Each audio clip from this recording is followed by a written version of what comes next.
Invasive carcinoma. Invasive carcinoma क्या होगा? Often squamous cell carcinoma. तो यही चीज़ है कि स्क्वेमस सेल कार्सिनोमा ही होगा। तो देखिए यही चीज़ तो है, बस क्या है और थोड़ा सा आगे बताते हैं। Pap smear can detect cervical dysplasia before it progress to invasive carcinoma. Same चीज़ यही है। तो जब इसका अगला स्टेज है तो ये जो लाइन है, ये दोनों लाइन यहाँ से सेम चीज़ है, यहाँ पे हम एक्सप्लेन कर चुके हैं दोनों लाइन। और diagnose via colposcopy and biopsy, ये स्टेज जो होती है ये कोल्पोस्कोपी या बायोप्सी से डायग्नोस होती है। तो कोल्पोस्कोपी क्या होती है? तो देखिए कोल्पोस्कोपी एक इंस्ट्रूमेंट होता है जिसके जरिए जैसे हम स्पेकुलम एग्जामिनेशन करते हैं ना, वैसे ही हम कोल्पोस्कोपी भी करते हैं। बस यहाँ पे मैग्नीफाइंग जो होता है ना, ये ज़्यादा हो जाता है बस। तो देखिए मैग्नीफाइंग यहाँ पे 30x30 मैग्नीफिकेशन ज़्यादा हो जाता है। इस वजह से हमको हर चीज़ बड़ी दिखती है। और अगर हम यहाँ पे विजिबिलिटी की बात करें तो देखिए एक्सो सर्विक्स और ट्रांजिशन जोन और एक्सटर्नल ऑस, यही हमको देखने को मिलेगा। जो पर स्पेकुलम एग्जामिनेशन में यही देखने को मिल रहा था और यहाँ पे भी यही देखने को मिलेगा। एंडो सर्विक्स नहीं देखने को मिलेगी। तो पता चला कि कोल्पोस्कोपी से खाली हमारा जो है जूमिंग क्वालिटी बढ़ जाती है। और ये ओपीडी प्रोसीजर है।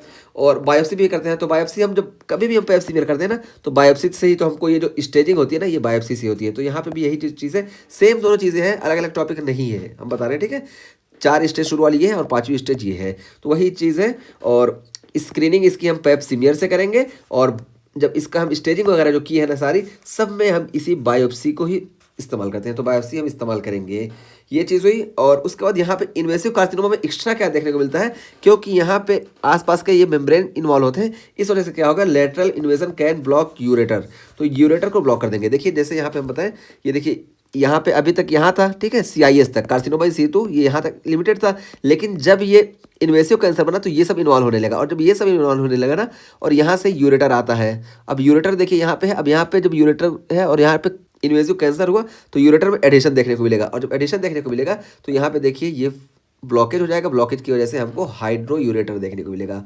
हाइड्रो यूरेटर देखने को मिलेगा। और साथ साथ हाइड्रोनेफ्रोसिस, किडनी में भी ब्लॉकेज है तो किडनी में भी फ्लूइड भरा रहेगा, इस वजह से हाइड्रोनेफ्रोसिस देखने को मिलेगा। तो यही चीज़ यहाँ पे बताई गई है। देखिए कि lateral invasion can block ureters, ureter block हो जाएंगे, जिसकी वजह से हाइड्रोनेफ्रोसिस देखने को मिलेगा। और हाइड्रोनेफ्रोसिस जब देखने को मिलेगा तो हमको रीनल फेलियर देखने को मिलेगा। ठीक, इसी वजह से most common cause of death in cervical cancer ये रीनल फेलियर ही है। और हम पूरा मैकेनिज्म बता दिया, वजह बता दिया कि क्यों, क्योंकि यहाँ पे इसमें ब्लॉकेज हो जाता है, हाइड्रोनेफ्रोसिस होगी, इसके बाद रीनल फेलियर देखने को मिलेगा। इसी वजह से most common cause of death in cervical cancer ये रीनल फेलियर है। तो इतनी सारी चीज़ें हम यहाँ पे बताएं। और मैनेजमेंट की भी अगर हम बात कर लें तो देखिए मैनेजमेंट में हम क्या करते हैं, सिन 1 में हम क्रायो एब्लेशन करते हैं और सिन 2 और 3 में LLETZ करते हैं, large loop excision of transformation zone. ठीक है, तो ये हम करते हैं। ये मैनेजमेंट बस नाम याद रख लें, बाकी गायने का टॉपिक है वहाँ पे बताएंगे। और वैक्सीनेशन की बात करें तो देखिए हाँ, वैक्सीन भी, ह्यूमन पेपिलोमा वायरस ये इतना कॉमन इस वजह से इसके अगेंस्ट वैक्सीन भी है। तो देखिए यहाँ पे 2 वैक्सीन के हम जिक्र कर रहे हैं। एक देखिए सर्वावैक है और ये इंडियन मेड वैक्सीन है। और जबकि ओवरऑल यूएस की हम बात करें, मोस्ट कॉमन यूएस में जो होती है ये गार्डासिल 9 है। ठीक है, तो गार्डासिल 9 जो है ये यूएस में मोस्ट कॉमनली यूज होती है। तो ये इसकी वैक्सीन हो गई।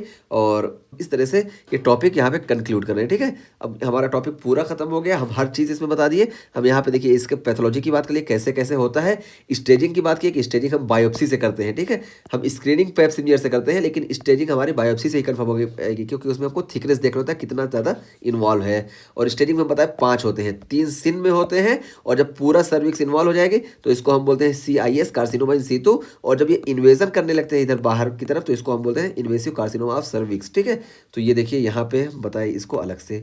तो ये चीज़ हुई और ये पूरा हमारा टॉपिक कंप्लीट हुआ। और ये देखिए ये हम चार्ट उठा के लाए हैं सेलुलर एडाप्टेशन के उससे टॉपिक से। और ये वाला जो हमारा डायग्राम है ये हम लेके आए हैं सेल साइकिल एंड रेप्लिकेशन से।